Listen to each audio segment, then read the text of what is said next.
लोगों को मैंने ये बनाने के लिए बोला था, आप लोग ने नहीं बनाया है, तो मैं समझा देती हूँ कैसे बनाना है। उसके बाद ये जो है उसको आप लोग बनाओगे, ठीक है। तो विज्ञान की पाठ्य पुस्तक का लंबाई कितना ले लिए हम लोग, 20 मान लिए ना। मान लेते हैं कि लंबाई उसका कितना है, 20 सेंटीमीटर। उसका चौड़ाई मान लेते हैं 20 सेंटीमीटर है ना, और जो ऊंचाई है वो 5 सेंटीमीटर। अब इस तीनों का क्या करेंगे, आयतन निकालने के लिए इसका तीनों का लंबाई, चौड़ाई और ऊंचाई का क्या करेंगे, गुना करेंगे, है ना। तो इसका आयतन कितना आ जाएगा, 2000 सेंटीमीटर क्यूब। वैसे आप लोग ज्यामिति बॉक्स का, ईंट का और माचिस का डिबिया का नाप मतलब निकाल के मेरे को भेजोगे, ठीक है। और आज फिर हम लोग पढ़ते हैं, आज ताप का मापन, है ना। ताप का मापन पढ़ते हैं। किसी ठंडे दिन का जो तापमान है वो क्या होता है, कम होता है, और गर्म दिन का क्या होता है, अधिक होता है। ताप शब्द से मतलब तात्पर्य ये है कि किसी वस्तु की उष्णता की माप, मतलब वो कितना गर्म है, कितना ठंडा है, उसका हम लोग माप करते हैं, है ना।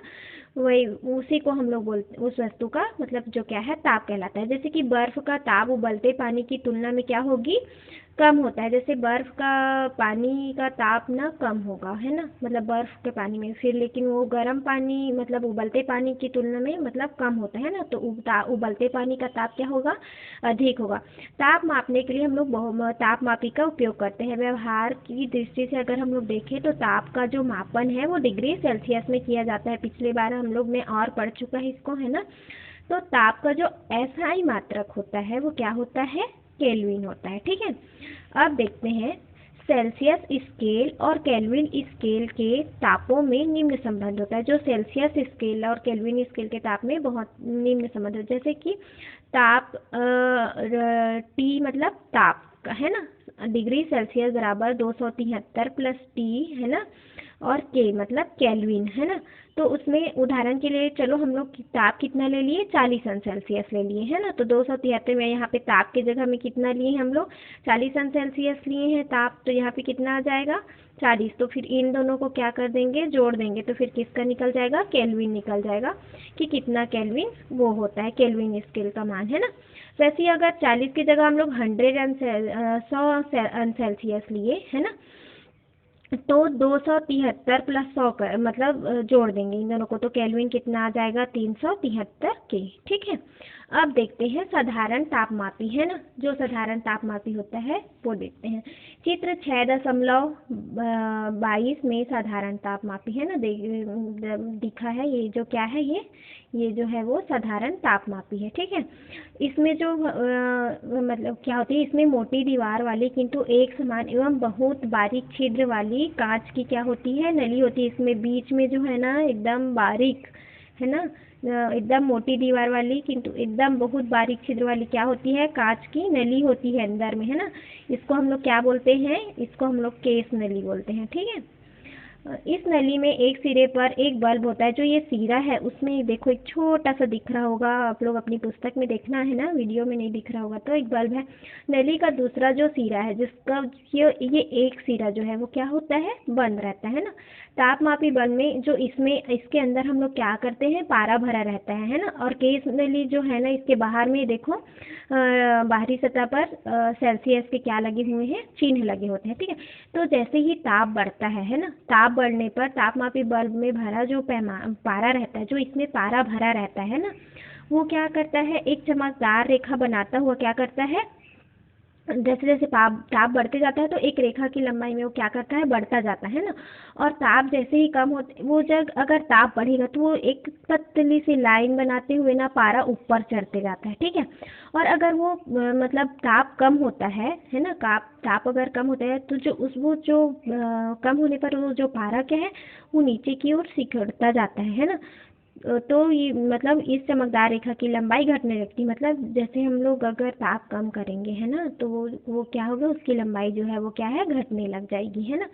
इस प्रकार पारे की चमकदार रेखा की लंबाई का बढ़ना या कम होना ताप के बढ़ने या घटने का, तो वही जब पारा ऊपर होगा तो क्या होगा, ताप बढ़ेगा, और जब पारा अगर नीचे होते जा रहा है, नीचे आ रहा है, तो ताप क्या होते जा रहा है, धीरे धीरे कम होते जा रहे हैं। ठीक है, वैसे ज्वर तापमापी मतलब जैसे हम लोग को बुखार उखार रहता है तो कैसे करते हैं, इस तापमापी में डॉक्टरी तापमापी भी कहा जाता है। इसका उपयोग मानव शरीर के, जैसे कि आप लोग देखे होंगे डॉक्टर के पास जाते हो तो थर्मामीटर का मतलब ऐसे मुंह में मतलब लगा के चेक करते हैं, है ना, कि कितना बुखार है, कितना डिग्री बुखार है, ऐसे करके चेक करते हैं ना। इस तापमापी की बनावट भी साधारण मतलब जो ये डॉक्टरी तापमापी है ज्वर वाला, वो भी साधारण तापमापी के ही समान है। अंतर केवल इतना है कि इसकी बारीक नली केस नली बल्ब के पास सक्रिय तथा घुमावदार होती है। अच्छा, ये जो है ना, इसकी जो बारीक नली है वो, और इसमें एक बल्ब के पास जो क्या होता है, बल्ब यहाँ हम लोग देखे थे, यहाँ ऊपर में इसके क्या लगा था, बल्ब लगा था। यहाँ पे क्या होता है, यहाँ पे सक्रिय वो घुमावदार होती है, यहाँ पे बल्ब के जैसा नहीं लगा रहता है। उसके बाद इससे लाभ यह होता है कि ताप बढ़ने पर पारा नली में चढ़ तो जाता है, किंतु ताप कम होने पर पुनः आसानी से बल्ब वापस नहीं आ पाता। ये ताप बढ़ने पर पारा जो है वो नली में ऊपर चढ़ तो जाता है, लेकिन अगर ये ताप कम होता है ना तो पुनः मतलब वो जल्दी बल्ब के में वापस नहीं आ पाता है ना, वो जल्दी वापस नीचे नहीं आ पाता। जैसे उसमें हम लोग क्या देखते थे, जैसे जैसे ताप बढ़ता था तो पारा ऊपर जाता था, और जैसे जैसे ताप कम होता था तो वो सिकुड़ता जाता था, मतलब नीचे आता जाता था, है ना। अतः तापमापी को मरीज के शरीर से अलग करके पाठ्यांक लेने में आसानी होती है। जैसे ही अगर हम लोग अगर तापमापी उसमें ही रख के मतलब रखेंगे, है ना ताप का लेंगे, तो वो फिर इसलिए मतलब ताप कम ज़्यादा होते जाएगा, है ना।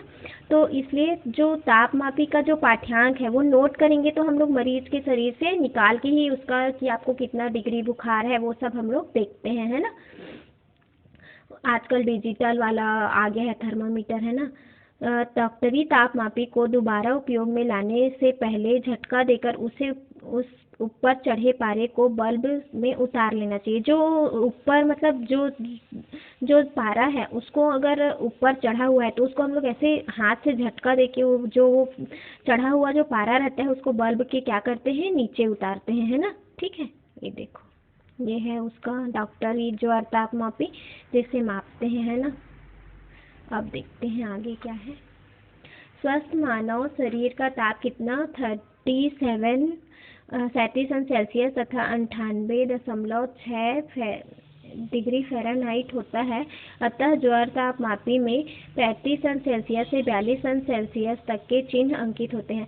जो मतलब ये जो ज्वर तापमापी होता है उसमें से 35° से 42° तक हम लोग क्या कर सकते हैं, उसको अंकित मतलब चिन्ह क्या होता है, अंकित होता है ना। अब देखते हैं न्यूनतम उच्च तापमापी 6.24 में एक न्यूनतम उच्च तापमापी दर्शाया गया है ना। ये देखो, ये वाला डायग्राम है ना, आप लोग देखना, ये जो है क्या है, ये न्यूनतम उच्चतम तापमापी, ठीक है, दर्शाया गया है। तो जिसकी सहायता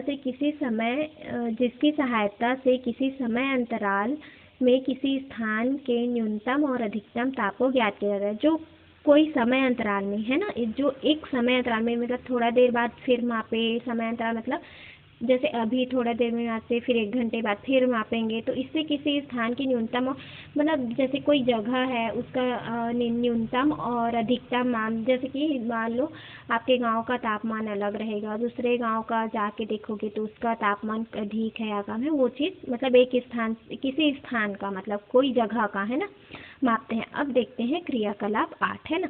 आइए ज्वर तापमापी की सहायता से अपने शरीर का ताप मापे। जो ज्वर तापमापी है उसकी सहायता से हम लोग क्या करेंगे, अपने शरीर का। इसके लिए ज्वर तापमापी लेते हैं, है ना। उसके बाद पारा 35° के नीचे है या नहीं उसको हम लोग देखते हैं, ठीक है। ऐसा नहीं है तो सावधानी पूर्वक तापमापी को 2-3 बार झटका दे। अगर वो नहीं है, नीचे एकदम नहीं है, तो उसको 2-3 बार क्या करते हैं, 2-3 बार झटका देखिए उसको 35° से नीचे मतलब बल्ब में लाते हैं, ठीक है। अब तापमापी के बल्ब को जीभ के नीचे सावधानी। अब जो तापमापी जो देखना आप लोग को डॉक्टर जीभ के नीचे रखवाते होंगे, है ना, उसको तापमापी को फिर लगभग 1 मिनट बाद तापमापी को बाहर निकाल कर उसका 1 मिनट तक रखते हैं। उसके बाद उसको बाहर निकाल के उसका हम लोग पाठ्यांक नोट करते हैं, और यही हमारे शरीर का क्या होता है, तापमान होता है कि हम लोग को कितना डिग्री बुखार है और हमारे शरीर का ताप कितना है, वो हम लोग निकालते हैं। ठीक है, अब ये जो इनके उत्तर दीजिए, इसको आप लोग बना के मेरे को भेजोगे, है ना, इसको लिख के मेरे को भेजना। अब देखते हैं मापन में भारत सरकार के माप-तौल विभाग की भूमिका, है ना। हमारे देश में मात्रकों के मानकों के रखरखाव का उत्तरदायित्व नई दिल्ली स्थित राष्ट्रीय भौतिक प्रयोगशाला पर है ना। जो मानकों के रखरखाव, जहाँ ये मात्रक के जो मानक है उनका जो जहाँ रखे हैं वो नई दिल्ली में स्थित राष्ट्रीय भौतिक प्रयोगशाला में है। यहाँ मानक मीटर, मानक किलोग्राम व समय के मानक का एक एक प्रतिरूप रखा गया है। वहाँ जो है मानक मीटर है, मानक किलोग्राम है, उसका सबका क्या है, एक एक चीज़ रखे हुए हैं ना। जो मीटर, क्षण या किलोग्राम के बाट हमें बाजार में उपलब्ध होते हैं, वे उन्हीं मात्रकों की प्रतिलिपियां हैं। हाँ, देखना कि किलो बाट देखना तो 1 किलो का, 500 ग्राम का अलग अलग होता है ना। वो बाट देखना दुकान में तौल के देते हैं, तो वे उन्हीं की जो मात्रक है ना, वो उसी का प्रतिलिपि मतलब उसका कॉपी रहता है वो, है ना। आपने आकाशवाणी में समाचार पत्र प्रसारित होने से पहले पिप पिप की आवाज़ सुनी होगी। यह ध्वनि संकेत समय की सही सूचना देती है।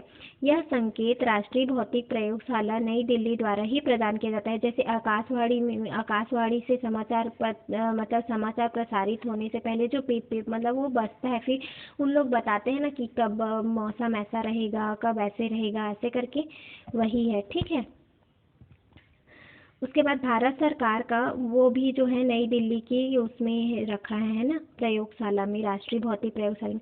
भारत सरकार का माप तौल विभाग यह सुनिश्चित करता है कि बाजार में उपयोग होने वाले मीटर, क्षण, बाट, तोला आदि मानकों के अनुरूप हो।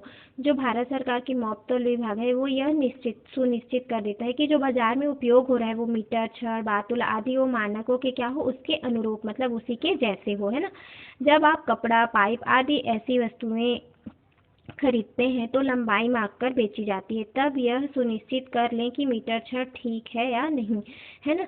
जब हम लोग जैसे कोई कपड़ा है, कोई पाइप है, उसका लंबाई मापी, जैसे कपड़ा को मीटर वाली छड़ से, है ना, नापते हैं, और वही है पाइप को भी कितना मीटर चाहिए, जितना मीटर हम लोग को चाहिए रहता है उतना मीटर हम लोग दुकान वाले को बताते हैं, फिर उतना मीटर हम लोग माप के देते हैं। तो उस टाइम हम लोग को ये देख लेना चाहिए कि जो मीटर, क्षण है वो सही है या नहीं है। सही मीटर, क्षण के दोनों ओर ये वाला जो एरो दिख रहा है ना, सही जो मीटर, क्षण है उसके दोनों ओर क्या है, ये इस प्रकार के चिन्ह बने होते हैं। तो देखना मीटर, क्षण के दोनों साइड ऐसे वाले चिन्ह बने होंगे, तथा माप तौल विभाग की मोहर लगी होती है ना।